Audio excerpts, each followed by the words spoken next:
जिसका नाम, जो कश्मीर में ड्यूटी करता है, जिसका नाम चमनलाल शर्मा है, जो आज यहाँ पे डायरेक्टर है हॉर्टिकल्चर का, अभी भी ड्यूटी दे रहा है। एसीबी ने उसके खिलाफ कार्रवाई करती है। 2021 से लेकर 2024 तक वेरिफिकेशन करती है। कब से लेकर? 2021 से लेकर 2.5 करोड़ का घोटाला स्कैम साबित होता है। एसीबी जो है जेईडी को लिखती है कि हम इसके खिलाफ कार्रवाई करना चाहते हैं, और इसने जो है करप्शन करा है। 4 साल के बाद, 4 साल के बाद ये यहां से लेटर निकलता है जेईडी का 30/1/2025 को कि आप इस पे लीगल कार्रवाई कर सकते हैं, इसके खिलाफ एफआईआर कर सकते हैं।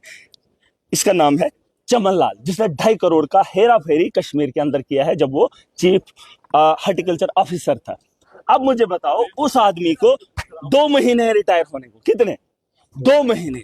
वो 2 महीने के बाद जब रिटायर हो जाएगा, उसके बाद एसीबी किस पे कार्रवाई करेगी? किस पे कार्रवाई करेगी? 2 महीने हो गए, सीबीआई कार्रवाई क्यों नहीं कर रही? जब उन्होंने खुद वेरिफिकेशन 4 साल की, खुद उन्होंने रिटर्न में लिखा हम इसके खिलाफ अब कार्रवाई करेंगे, हमें सच्चाई पता चल गई, तो कार्रवाई क्यों नहीं हुई? 2 महीने के बाद वो जब रिटायर हो जाएगा, फिर उसके खिलाफ कौन पूछेगा? कानून एक गरीब के लिए है। ये जो तानाशाह यहां पर बैठे हैं, जो लड़के सड़कों पे पिट रहे थे, उनको लूटने वाले भी यही ऑफिसर्स हैं। अब मुझे बताओ, इनके गरेबा तक हाथ कौन डालेगा? कौन डालेगा? कौन डालेगा उन जालिमों के खिलाफ हाथ, जो हाथ मेरे मजलूम को कुचलने का काम करते हैं?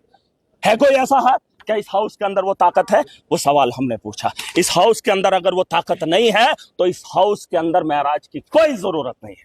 जिस हाउस से मेरे नौजवानों को इंसाफ नहीं दिया जाएगा, जिन नौजवानों को मैं सड़कों पे पिटते हुए देखता हूं, उनके आंसुओं को गिरते हुए देखता हूं, और इस हाउस से इंसाफ होते हुए नहीं देख सकता हूं, तो इस हाउस से मैं शर्मिंदा हूं, इस सरकार से भी शर्मिंदा हूं। और अपोजिशन के लोगों को बड़ी तकलीफ हुई, क्योंकि नाम चमनलाल शर्मा है। जब नाम चमनलाल शर्मा है, तो करप्ट लोगों को आप शेल्टर क्यों दे रहे हो? किसी को इजाजत नहीं है। ये हाउस जितना इनका, उससे ज्यादा मेरा है, और मैं चुन कर आया हूं। मैं भाजपा को चेतावनी दे रहा हूं, यहां पर वो अपना अधिकार न समझे, अपने बाप की जागीरी से न समझे, और महराज पे ये उंगली उठाएं कि मुझे बोलने का अधिकार नहीं है। ट्वीट पे 20 मिनट बहस होगी, इनकी बातों पे चर्चा दिन भर होगी, लेकिन एक नौजवान की पिटाई हो रही है, नौजवानों के रोजगार के बारे में बात करने के लिए कोई तैयार नहीं है, तो महराज यहां बेसब्री से इनका तमाशा देखेगा इस हाउस के अंदर। नामुमकिन है। सवाल बाहर भी उठने चाहिए जम्मू कश्मीर की बेहतरी के लिए, अंदर महराज पूरी ताकत से इन्हें रोकेगा। जब जब बेहुदा सवाल उठेंगे, महराज इन्हें रोकने का काम करेगा। मैंने स्पीकर साहब को कहा, ट्वीट पे कट मोशन पे क्या सवाल है? क्या इन्होंने कोई अफलातून का सवाल लाया होगा? अरे कट मोशन में भाजपा तो चीख ही रही है। 10 साल से बीजेपी और पीडीपी ने मिलकर लूटा। आज सवाल सरकार से पूछ रहे हैं कि भाजपा के उस अलायंस के साथ, जिस अलायंस के साथ इन्हें अयाशी की है और जम्मू कश्मीर को लूटा है, कट मोशन में वही सवाल मैं पूछना चाहता हूं पीडीपी के। फिलहाल तो उनसे मैं बात ही नहीं करना चाहता, वो तो कैटेगरी के हैं ही नहीं, वो कैटेगरी में है ही नहीं। क्या है उनका सवाल, मैं जानना चाहता हूं। मैं उनका जवाब डिपार्टमेंट से खड़े लेंगे। अब सुन लीजिए, जवाब हम देंगे, लेकिन उनके जवाब के लिए, उनके सवाल के लिए बहस। चमनलाल शर्मा ना होता, कह रहे कि चमनलाल शर्मा नाम, अगर शर्मा ना होता तो फिर बीजेपी हमारे साथ खड़ी हो जाती। देखिए, महराज का एक उसूल है, महराज का एक उसूल है, चाहे हिंदू है या मुसलमान है, जो मेरे मजलूम को लूटेगा, हाँ वही मैं कह रहा हूं। तभी तो बीजेपी को वो तो हिंदुत्व के नाम पे राजनीति भी करती है, राजनीति भी करती है, और खेल भी खेलती है। मुसलमान का जहां नाम आ जाए, मुसलमान का जहां नाम आ जाए, वहां पे हंगामा बोलेंगे, लेकिन लूटने वाला जब लाठियां हिंदू पे पड़ती है, तब ये नहीं बोलेंगे। तब ये नहीं बोलेंगे जब नौजवान नशा लेता है, जिस नशा को इन्होंने बेचा है, तब इनको फिक्र नहीं है। पूछो, शराब की दुकानें बंद करेंगे ना? हमें नहीं करते, क्योंकि हिंदू तो पीता है, वो तो त्योहार में भी पीता, वो तो शादी में भी पीता, उसे तो लत लगाई है, उसे छुड़वाना नहीं चाहते हैं, ये तो शौक रखते हैं। भाई, पॉलिटिशियन का धर्म नहीं है, पहली मेरी बात सुन। पॉलिटिशियन का कोई धर्म नहीं है, चाहे वो मैं हूं या वो है, ना है, ना होगा, ना होना चाहिए। लेकिन ये जो राजनीति है, इससे वारंट के बारे में बात में, मुझे तो उसके बारे में इल्म नहीं है, अभी उस पर भी बात करेंगे। कुछ लोग हमें सिखा रहे हैं, पहले तो राजनीति सिखाई है, अब कानून। देखिए, थ्रेट्स हैं, कुछ भी है, वो देखेंगे। मैं आवाम की लड़ाई ऐवान में लड़ूंगा, और मेरा केस आवाम लड़ेगा। कुछ काम जो काम हमारा है वो हम करेंगे, और जो काम जनता का है वो जनता करे। अगर केस हमारे खिलाफ है, वो आवाम, हमारा केस आवाम लड़े, मैं जनता का केस लड़ने के लिए। समर्थन दिया हुआ सरकार को, आप ही की बात नहीं सुनी जा रही। नहीं, सरकार किसने कहा? सरकार किसी की नहीं होती, वो सबकी होती है, चाहे मैं समर्थन में हूं या नहीं हूं, चाहे अपोजिशन। पॉलिसी सबके लिए, जम्मू कश्मीर के लिए बनानी, ये किसी पॉलिटिकल पार्टी के लिए नहीं। यहाँ पे पार्टी नहीं है, यहाँ सरकार सबकी है, ये बात आप सुन लीजिए। मैं सरकार का हिस्सा हूँ, वो बात अलग है, लेकिन काम जब होगा उतना ही आपके लिए भी होगा, उतना ही दूसरे के लिए भी होगा। ये फर्क आप मत समझिए। आप पढ़ा लिखा तबका है, सरकार जब भी पॉलिसी बनाएगी तो सबके लिए बनती है, वो विपक्ष और पक्ष को नहीं देखती है।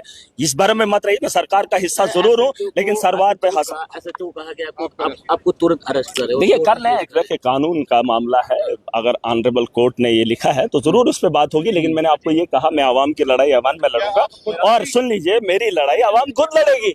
कोर्ट में जाना हो आवाम खुद जाएगी, आवाम खुद देख लेगी।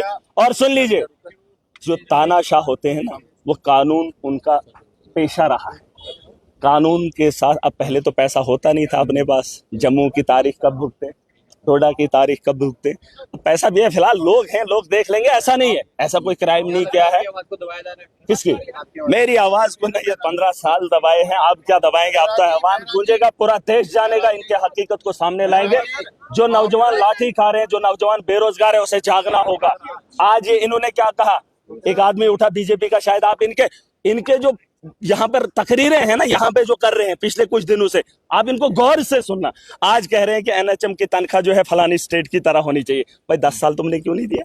बेरोजगारी क्या 4 महीने में होगी? स्कूल के अंदर टीचर नहीं है, वो सिर्फ 4 महीने, जब से सरकार बनी तब से जो छुट्टियां ही थी स्कूल में।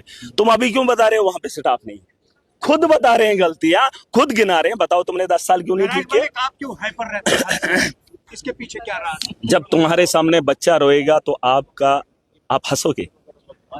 जब आपके बच्चे को तकलीफ होगी, टांग टूटी होगी, या वो बीमारी से लथपथ होगा, तो एक बाप हंसेगा नहीं? एक मिनट, मुझे आप हंसोगे नहीं? मुझे मेरे से आप हंसोगे नहीं? हंसोगे क्योंकि आपको उस बच्चे का दर्द होगा सीने में। जो जिस तर्ज पे बच्चे कल रो रहे थे, वो दर्द में यहाँ पर लेकर आए, और आप कह रहे हैं आप हाइपर। जो बच्चे सड़कों पे कल लाठियां खा रहे थे, जिनकी आंखों से आंसू थे, आपने नहीं देखे? आज ही आपने खा रहे हैं, वो कई सालों तो से तब से ही मैं हाइपर हूं। जो आम आदमी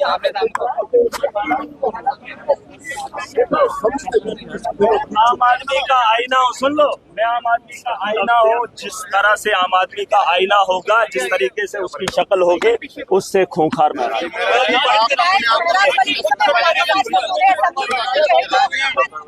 साफ तौर पर जो है वो देख सकते हैं आपकी आज जो है वो महराज को असेंबली के अंदर जो इन्होंने लगातार सवाल उठाया, और सवाल जो है वो ये लेके आए कि एक हॉर्टिकल्चर का ऑफिसर है वो करप्ट है, और लेकिन उसको लेकर जो है वो सुना नहीं गया।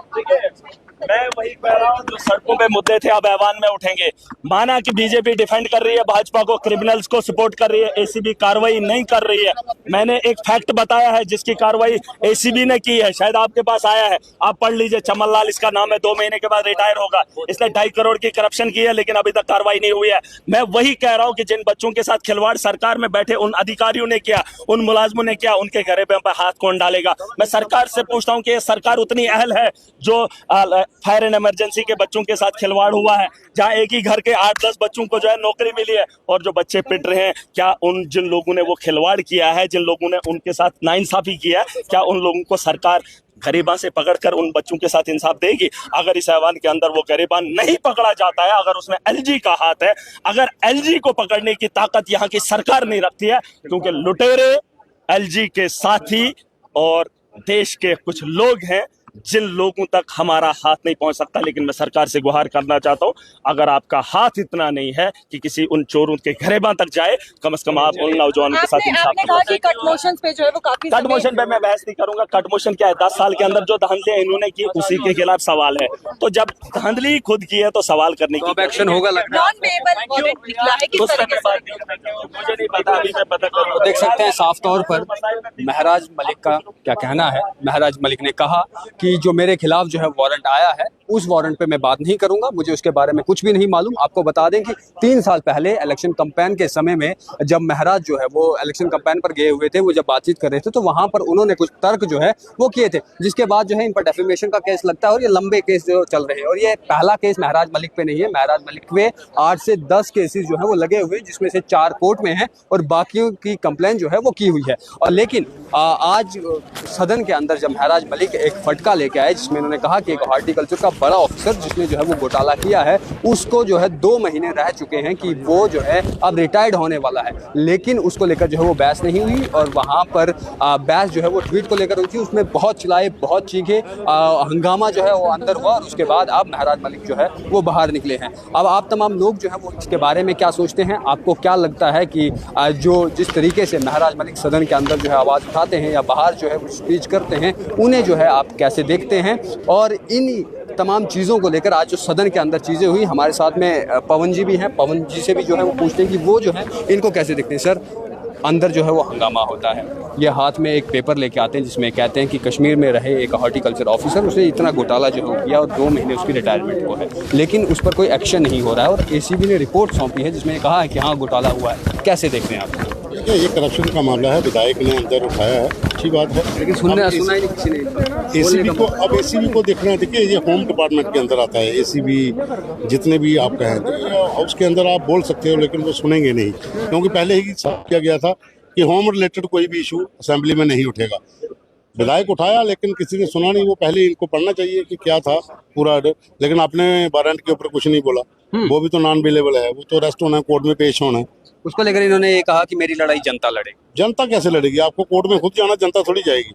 जज के सामने आपने पेश होना, उन्होंने लिखा हुआ है इतनी तारीख को हाजिर हुई है, तो पुलिस जो कंसर्निंग पुलिस अफसर है वो लेकर जाएगा, वहाँ जनता थोड़ी जाएगी। जी बिल्कुल, वहाँ जनता नहीं जाएगी। और देख सकते हैं, आपको बता दें कि महराज जो है वो लगातार सुर्खियों में होते हैं अपने बयानों को लेकर, अपनी चीज़ों को लेकर। और आज ये होम रिलेटेड जो है वो इशू सदन में लेकर आए। इस चीज़ को चलते हुए इन्हें इग्नोर भी किया गया, तू मैं भी हुई। भाजपा पर जो है वो सीधा कटाक्ष करते हैं और साफ तौर पर क्या क्या उन्होंने कहा ये आप लाइव के अंदर भी जो है अब वो सुन रहे थे। फिलहाल के लिए इतना ही। वीडियो जर्नलिस्ट गगनदीप के साथ मैं राजकुमार, बहुत बहुत धन्यवाद।